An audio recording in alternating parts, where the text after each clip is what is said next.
শান্তিপূর্ণ পরিবেশে সাতক্ষীরা এসএসসি ও সমমানের পরীক্ষা শুরু। বিস্তারিত আব্দুল ওহাবের পাঠানো তথ্য ভিডিও চিত্রে। সারা দেশের মতো সাতক্ষীরায়ও শান্তিপূর্ণ পরিবেশে শুরু হয়েছে এসএসসি ও সমমানের পরীক্ষা। এবার জেলার বিভিন্ন শিক্ষা প্রতিষ্ঠান থেকে মোট 21,093 জন শিক্ষার্থী পরীক্ষায় অংশ নিচ্ছে। এর মধ্যে এসএসসি পরীক্ষার্থী 14,600 জন, দাখিল 5,334 জন এবং ভোকেশনাল 1,059 জন। সাতক্ষীরায় 51টি কেন্দ্রে এই পরীক্ষা অনুষ্ঠিত হচ্ছে। এর মধ্যে 29টি এসএসসি, 14টি দাখিল এবং 8টি ভোকেশনাল কেন্দ্র নির্ধারণ করা হয়েছে বলে জানিয়েছে জেলা শিক্ষা কর্মকর্তা। তিনি আরো জানান, পরীক্ষার সুষ্ঠু ও নকলমুক্ত পরিবেশ নিশ্চিত করতে প্রশাসনের পক্ষ থেকে প্রয়োজনীয় সব ব্যবস্থা গ্রহণ করা হয়েছে।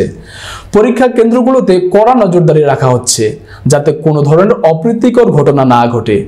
পরীক্ষার্থীদের অভিভাবকরা সন্তোষ প্রকাশ করে বলেন, শান্তিপূর্ণ ও নকলমুক্ত পরিবেশে পরীক্ষা অনুষ্ঠিত হয় তারা সন্তুষ্ট। উল্লেখ্য, এবারও কঠোর নিরাপত্তার পাশাপাশি পরীক্ষার প্রশ্ন ফাঁস রোধে প্রশাসন বিশেষ পদক্ষেপ গ্রহণ করেছে।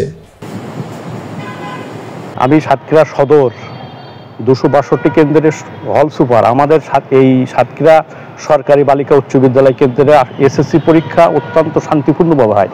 সাতক্ষীরা জেলার ভিতরে সাতক্ষীরা সদরের যেভাবে পরীক্ষা হয় অন্য কোনো উপজেলাতে এইরকম শান্তিপূর্ণভাবে পরীক্ষা হয় বলে আমি জানি না। তবে আমি সকল অভিভাবকদের দৃষ্টি আকর্ষণ করব, তারা যেন যখন ওই শিক্ষকবৃন্দের দৃষ্টি আকর্ষণ করব যেন তারা কোনো রকম আনফেয়ারনেস অবলম্বন না করে অত্যন্ত সুন্দর পরিবেশের জন্য পরীক্ষা দেয়। আমরা ছাত্রছাত্রীদের প্রতি অত্যন্ত সহনশীল আচরণ করব, যারা তারা ভালোভাবে পরীক্ষা দিয়ে তারা ভালো রেজাল্ট করতে পারে।